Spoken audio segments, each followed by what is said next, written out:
All right, let's go ahead and get started. Welcome, guys. For those of you who are joining us live, welcome if you are going to watch this for the first time with the recording and the summary, which we always release about a week after these recordings. My name is Brenton Harrison, and I want to thank you guys for attending our latest private client webinar. We are on this webinar with a person that we have known for a very long time. And I've been familiar with her work for a very long time, and that is attorney Kristal Hall Boone of Boone Law. She is a specialist in estate planning that, like I said, has been in the game for a long time and really knows her stuff. So when we were thinking about things that people need to keep in mind when they're doing estate planning, she was the first person that we thought of. So I want to thank you publicly, Kristal, for doing this. I am very confident in your ability to take it from here. So if you have anything to add, I will let you add it, but I'm going to hop off the video and let you go ahead and get started. Guys, she's going to go through her presentation, and then after, there are questions that people have submitted in terms of estate planning, and those that she can answer that aren't too specific to particular client information, we will let her have a crack at them. So Kristal, take it away. Okay, thanks. And Brenton, what's a good stopping point for the PowerPoint? Like what, I forgot to ask you that. We are here until 1 Central. So if it takes you till 1, then I'd rather you get through what you need to get through, and I can send an email with the questions if we need to. So as long as you need.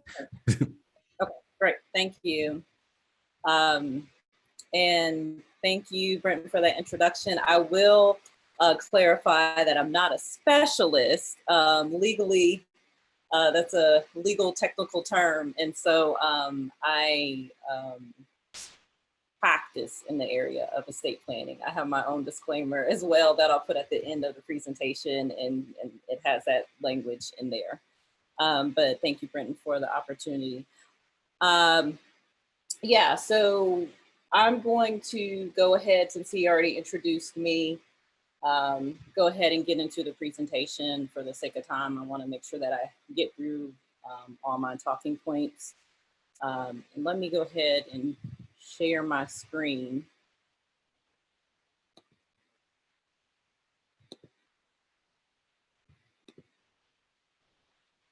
Okay, hopefully you guys can see that. So Brenton asked me to talk on the ins and outs of estate planning, and I'm going to, in this presentation, I'm going to review, just do a basic, simple review of just the elements of estate plan, the documents that are part of the process, things to consider as you're going through the estate planning process, as well as I'm going to offer a professional tip concerning each document and just something to consider further.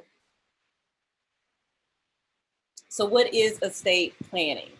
So estate planning is the preparation of a plan of administration and disposition of one's property before or after death, including wills, trusts, gifts, powers of attorney. So it's important to think about, when you're thinking about estate planning, it's a comprehensive plan. And again, it includes planning for during your lifetime and after your lifetime.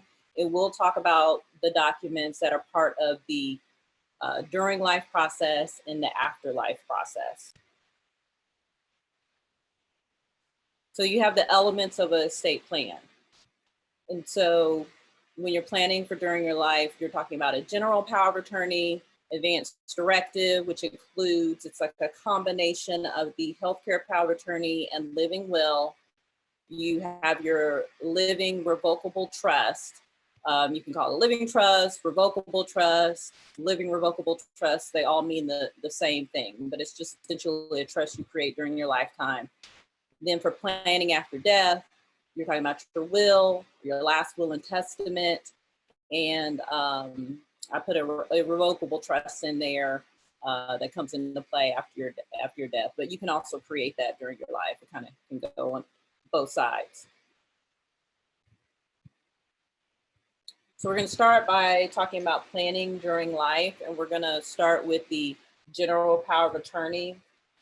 And I'm just following along with my own notes here, just to make sure I don't miss anything. And so with the general power of attorney, that's the document used for appointing someone as your agent or attorney in fact. The appointed person can take care of your business matters if you become incapacitated.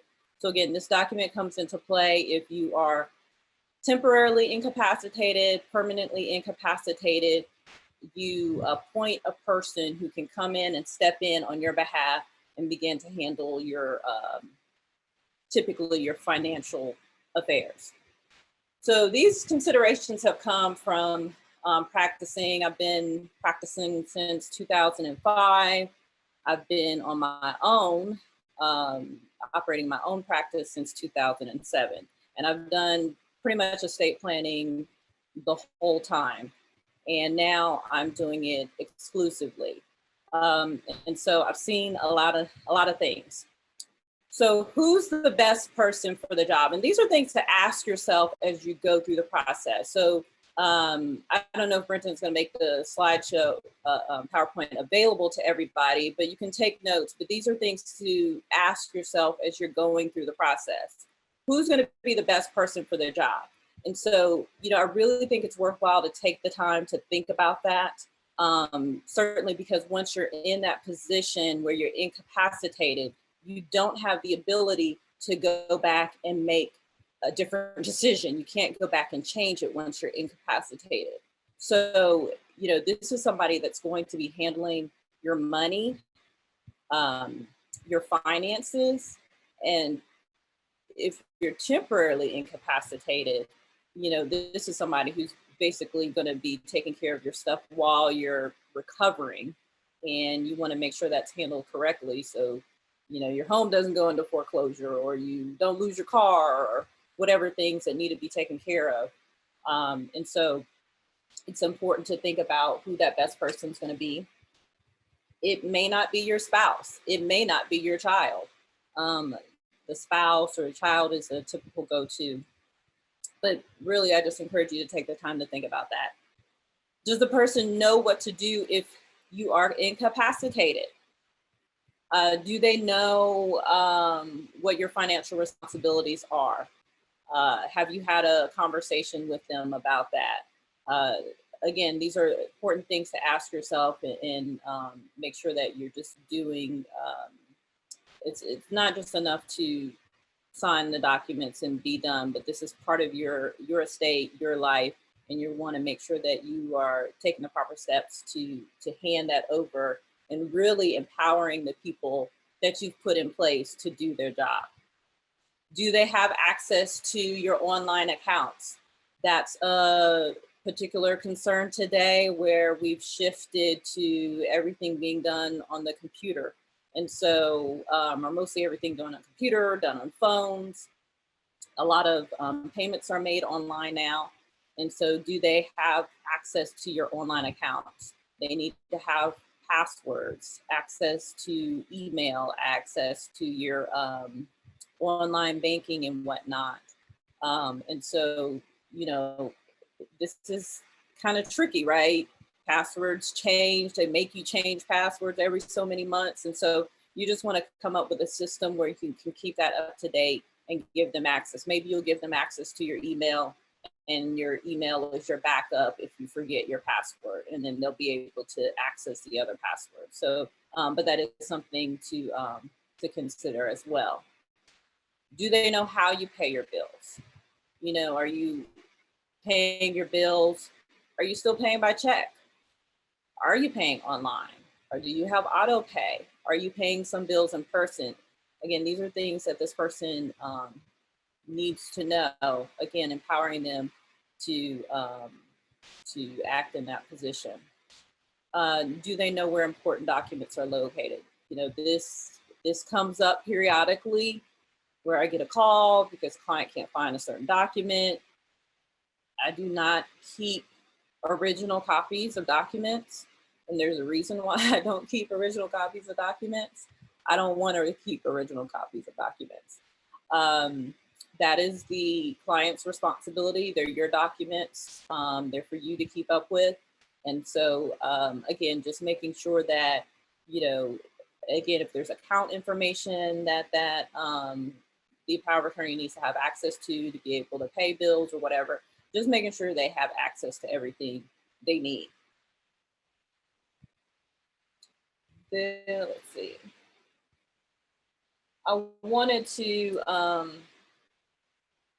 at the end of each consideration, kind of give it a real life illustration of something to think about. So a scenario may be someone is temporarily incapacitated, let's say due to COVID, right? We're in the midst of a global pandemic, and I've known plenty of people who have been in the hospital temporarily. And depending on the condition, you can be in the hospital for a couple of months. And so here's something that we're dealing with now, where this is important to have this in place, because it may not be permanent incapacitation, but temporary. And you want to have that person appointed. And so even somebody due to COVID is temporarily in the hospital, if they have that general power of attorney in place, that person come in and step in and make sure that everything continues as it should while that person is in the hospital incapacitated. So very, very important and useful document. Professional tip.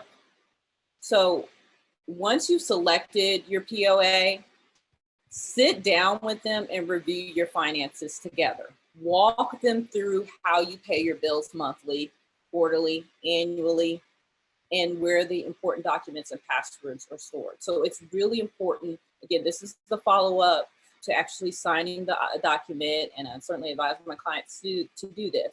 But sit down with them, walk them through it, and do it periodically, not just once, but maybe even once a year. That would be a good thing to do. You also have your advance directive. So some of you may be familiar with a healthcare power of attorney or living will. I just do the advance directive. I use the Tennessee form. They have a really good form in place, and it essentially combines the appointment of a healthcare power of attorney and the living will provisions. And so the healthcare power of attorney is going to gives the person you appoint the authority to make healthcare decisions for you if you are incapacitated. The person can make decisions independently or adhere to whatever directions are set forth in your living will. And then your living will details how you want to be treated if you're in a terminal condition. So it allows you to answer questions such as whether you want your life artificially prolonged through fluids, food, or other artificial means. And you can choose to donate organs and provide specific instructions about which organs you want donated. So an important document, again, the advance directive combines the healthcare power of attorney and the living will, making it simpler. And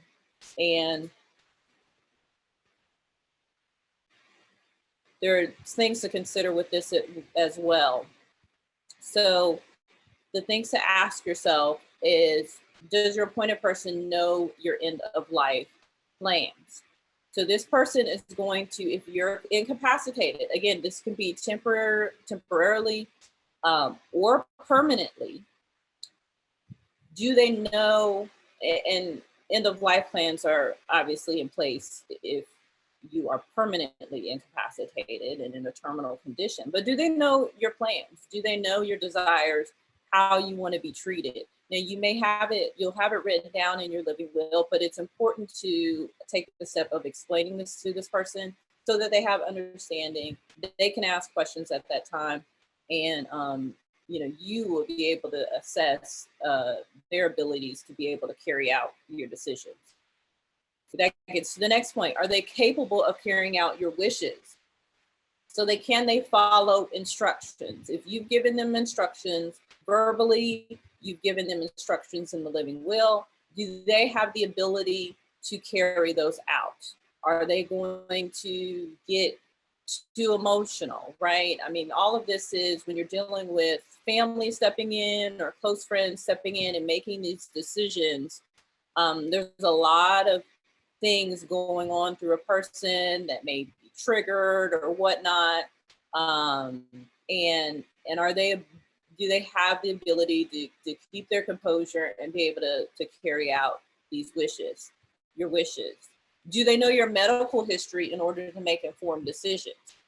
So again, this is all important, right? Because if you're incapacitated, they're having to come in and make decisions for you. They need to be privy to your medical history. The doctor may or may not have all that information. That's very important in making decisions, particularly end of life decisions. And so, again, you want to keep whoever is your primary and your backup, keep them up to date on your medical history. Can they exercise independent judgment without being influenced by the opinions of family members and friends? It's similar to the above point, but different in the sense, can they make judgment? Let's say you don't want your life artificially prolonged, but your family really wants to hold on to you. Can this person be able to withstand the criticism and the judgment that may take place from family members in carrying out your decision? And so again, these are things to think about. You know, you just do the best you can on what you know. But I think if you're choosing family members and friends, you have a good sense of what they're capable of doing and what they're not capable of doing. And so you want to choose wisely. And I will say, as long as you have capacity, mental capacity, you do have the ability to change your mind in terms of the appointed person. And so you can orally terminate the representation, the healthcare power of attorney and your financial power of attorney.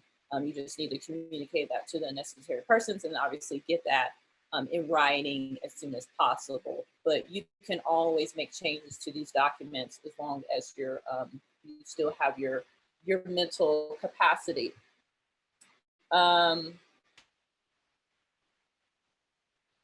This is similar to the illustration that I just gave, but let's say that you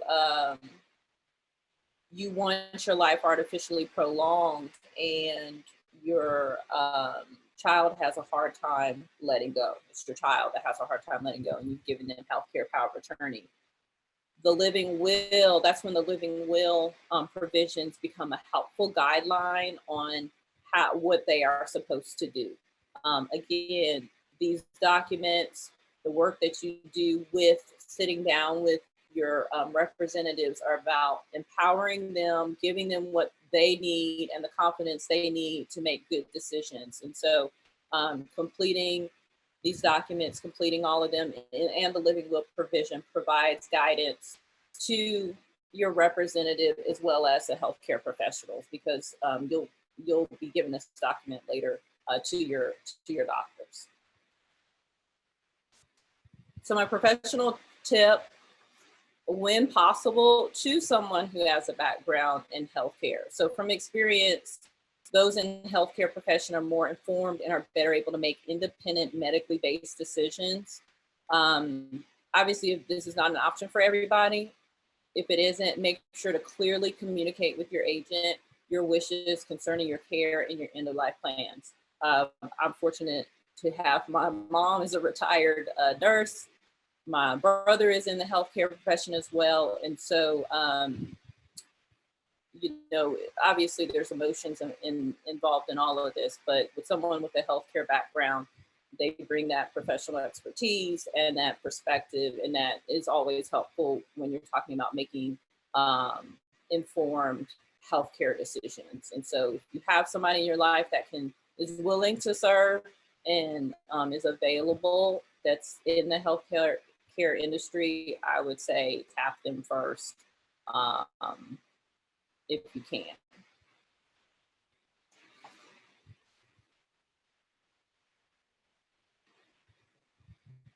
All right, we have the Revocable Living Trust. And so this is another popular document. So usually when people come to me, they are coming to me needing a will or a living trust. They've been told by their financial representative that they need one or the other. And then sometimes people come to me asking for a power of attorney. But this document, very important and useful tool, is usually the starting point of an estate plan, if that's something that the estate planning professional would advise is a good fit for your estate. So revocable living trust is a trust you set up during your life for the benefit of you and or your spouse.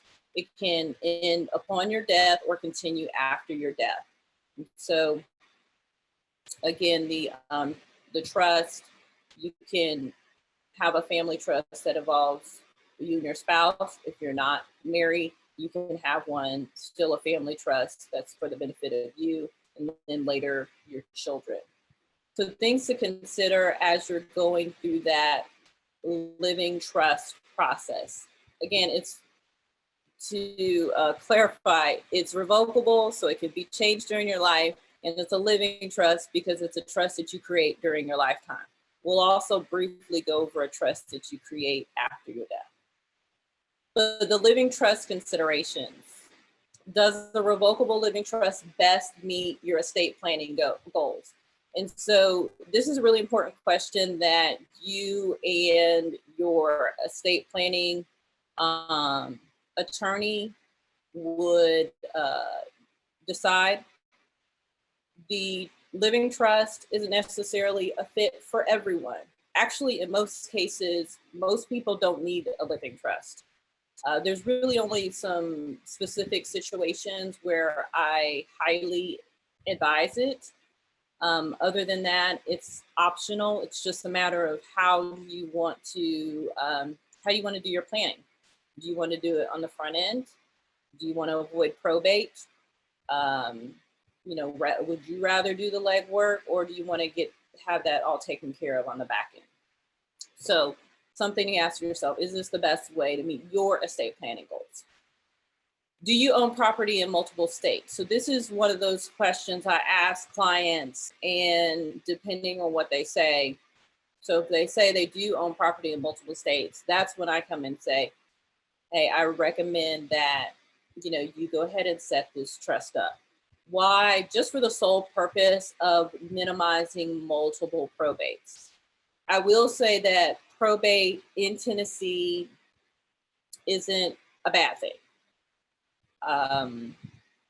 It's Davidson County. I don't know if they've changed it since the pandemic, because I'm not doing Davidson County probate right now. I'm out in Williamson County and focusing on Williamson County. Williamson County, you can mail in the paperwork. The attorney doesn't even really need to show up if it's a simple matter. Davidson County, you may have to show up once. And this is if you have a will and you've done the proper planning. It's not complicated. And in some situations, probate is actually a good thing if you're having the possibility of family disputes. It's good to actually have the accountability of a judge there. But when you're talking about multiple probates and probating out of state, nobody wants to do that, particularly when you don't have to. And so a trust is a really effective tool on cutting down on having to do probate in multiple states. And you set up the trust, and then you just transfer the property to the trust, the out-of-state property to the trust, and then you don't have to do that out-of-state probate later. Are you willing to do additional work on the front end to make the trust effective? So again, like I said, there's just legwork that you have to do on the front end with a revocable living trust.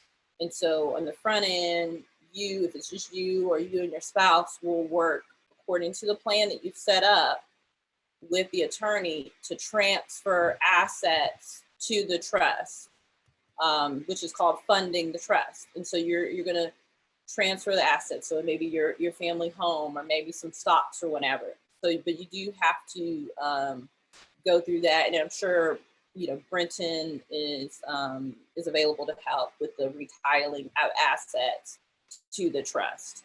Um, Not overly complicated, but it's just additional steps that have to be taken. And then are you prepared to keep up with funding the trust?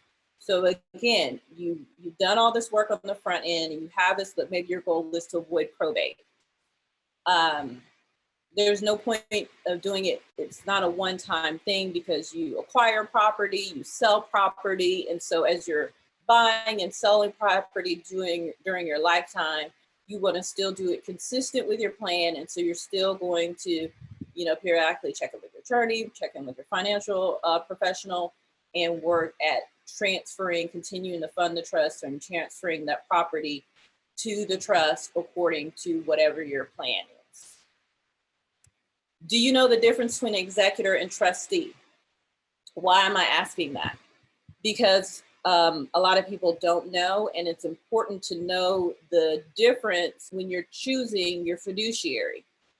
An executor and a trustee have two very different roles, limited purposes, and one person may be suited to be the executor, but they may not be suited to be the trustee. And so you really want to think about this and know the difference. The executor is involved with administering your estate, dealing with probate, or at the end of your life, transferring, if you have the trust, getting that trust transferred to whoever it needs to, or if there's any other assets that didn't make it into the trust, transferring those assets to the trust. They have a very limited role, the executor. And then the trustee, that's that person, if you have a trust, after you've passed, that they're going to be, they're the person managing the trust after your death. And so, and they have an ongoing responsibility to your beneficiaries and whatnot. So it's just a totally different role, and you want to make sure you keep that in mind as you're making those appointments. Here's a situation to consider, an illustration, and this actually happened recently with a very new client. And so, and I've seen this happen. I'll say this, I've seen it happen before, that the person has a trust. They've already went through the work of creating the trust, but they have property in another state, and they never got around to transferring that property, that out-of-state property, to the trust, which that's simply a quit claim deed. Once they die, and once this person dies, or this person has died, since they didn't get around to transferring that out-of-state property to the trust, they now have to probate out of state to go ahead and transfer that property to the trust. So that's why it's so important to do your work on the front end, make sure you're keeping up with the buying and selling of property, and making sure you're transferring the property in a timely manner. So you can get this done. Sometimes, unfortunately, this was an unfortunate thing, and the person just didn't get time to do it.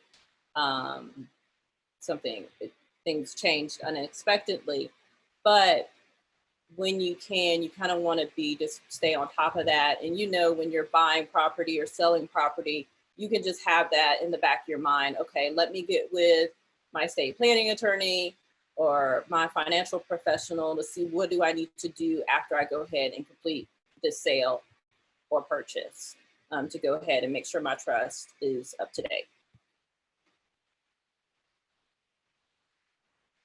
So my professional tip, consider appointing a professional investment advisor in your trust. This person or firm is responsible for managing any investments owned by the trust.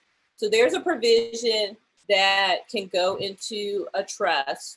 A trust is simply, you can look at it as agreement, a contract between the parties, and you can get very creative in the drafting of that. So I'm able to, and pretty much any estate planning attorney should be able to include a provision in there for an investment advisor. And so what that is that allows you, the grantor, the grantor is the person actually setting up the trust, creating the trust. It allows you to appoint in advance a person that you want to oversee the investments, manage the investment assets of the trust. Because you may be appointing a trustee who doesn't know anything about managing stocks or finances or whatnot. They may be a trustworthy person, and that's why you're appointing them, and that's great, but they may not have the aptitude for managing stocks. And so by appointing an investment advisor, you have a professional in place who is able to manage those assets and assist the trustee in that limited role and capacity. They are not a trustee. They do not have the function of the trustee. They are just the appointed person, the go-to person for managing the investments. And I personally think it's a helpful option. Planning for after death. And so the documents that we just talked about were documents that you create while you're living and that come into play while you're living, including your living trust. You operate your living trust while you're still living. It's just a document that will also continue after death, typically after death if you set it up like that. A will has provisions for appointing an executor, making distributions of personal assets, and how the rest of your estate will be distributed. This is a very important document. Like I said, most people come to me wanting either will is number one. That's the number one request. Then typically after that may be a trust. But the foundation of any estate plan, even if you have a living trust, excuse me, you will still have a will. Your will look different and serve a different function. It'll be a pour over will, but you will still have a will. And so as you're going through the planning process with your professional, these are the things to ask yourself and to consider. When was the last time you updated your will? So that's my question for you. When was the last time you updated your will? I have people come to me and it's great. It's a great first start to have a will. But if your will is 20 years old, it probably is not effective anymore. And so it's just a matter of making an adjustment, a mental adjustment in terms of a will being part of, and actually the estate planning process being something that you do over your lifetime, and that it will evolve, it will change, it will mature, just as you do in your life, so will your estate plan. And that's how we want to look at this process, and that's how it can best serve us. So you should get the recommendation is to update your will every 5 years or after any major life event. So there's a major death in your family, death of a spouse, child, divorce, which is like death, major things like that. And then obviously if you have a trust, if you're buying or selling major assets, you want to review that as well. Do you know the difference between an executor, trustee, and guardian? So again, I'm putting this out here again. In your will, you can end up having an executor, a trustee, and a guardian. If you have a testamentary trust, which is a trust, and that's my next question, do you need a testamentary trust, which is a trust that you create in the will? And a testamentary trust is a necessity, honestly, if you have minor children. So if I have a couple that comes to me, or even a single person that comes to me and they have children, well, a testamentary trust is going into their will because they have minor children. Minor children legally cannot receive property outright and free of trust, they can't receive it without a trust. And so they're not legally at the age to do that. So it goes in trust and you appoint a trustee. But again, if you have children in your will, you would have an executor, a trustee, and a guardian, the guardian being the person that you go ahead and appoint that you want to take care of your children if something were to happen to both parents. And so, again, these are very different functions, very different roles. Sometimes they're the same person. A lot of times they're not. But it's important to just know the difference when you are thinking about who's going to serve in these capacities. Like I said, do you need a testamentary trust? If you are leaving an inheritance for children or even grandchildren who are minors, you want to have a testamentary trust. And again, another reason why you want to review this periodically, because your children or grandchildren may be minors when you start the process, but 10 years, 15 years later, they're no longer minors. And then you may just want them, may not want the money to go into trust. There may be a different type of planning you want to do. And so the importance of reviewing this periodically. Do not assume you will have time. So I've seen this over the years. Unfortunately, people think they have time. We should not assume, and there's no reason to assume that we will always have time to get around to these things. And I've seen it way too many times where people have kind of put it on the back burner because they thought they would have time, and they did not have time. And things ended for them unexpectedly, and it happens. I see it often, particularly, just with what I do. And so do not assume you will have time. And it doesn't even necessarily mean that something's going to happen and you die, but even just incapacitated, or you just get busy with life. And so when you can, when you're thinking about it, go ahead and do the planning process. Are you in a second or third marriage? Again, these are things I ask my client because they matter. So if you're in a second or a third marriage, I recommend you do your planning separately from your spouse, from your current spouse. I don't know if there's a situation where I've done them together. There may be one exception, but I typically, as a standard, I do those separately, and I typically don't have any issue with that from anybody. It's just because there's different interests involved. Once you move on to a second or third marriage, there's usually different sets of children, and everybody wants to protect their own children. And there's nothing wrong with that.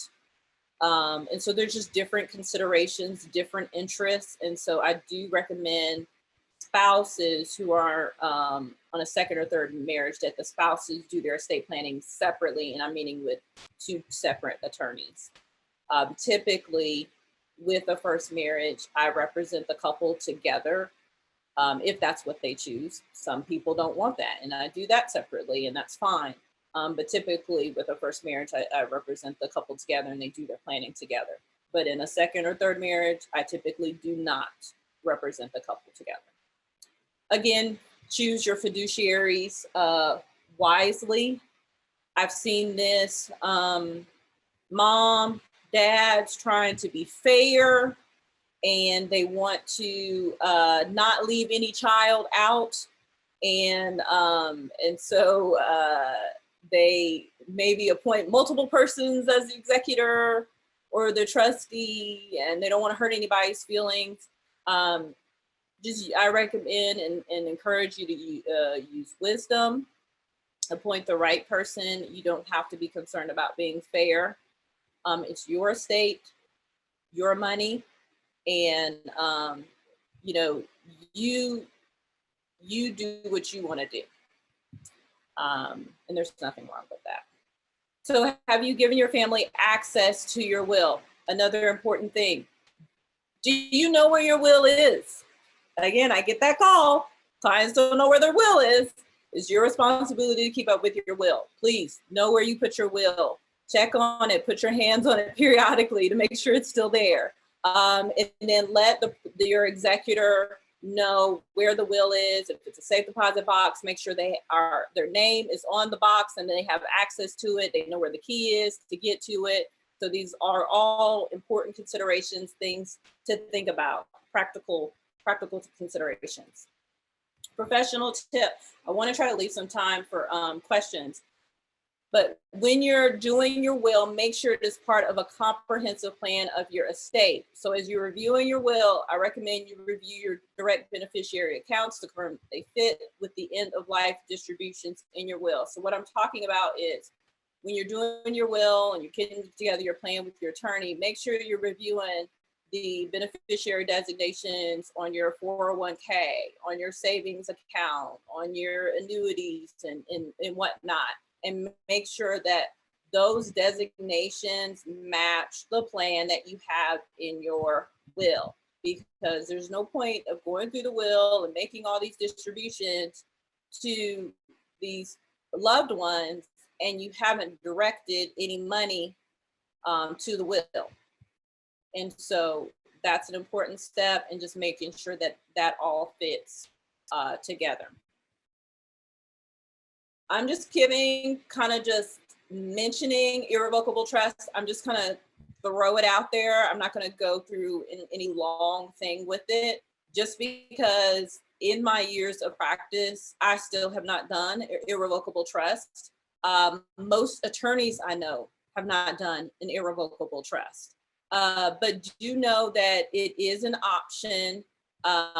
There's various reasons why you would use an irrevocable trust, some for tax purposes, others is mainly for protection of assets.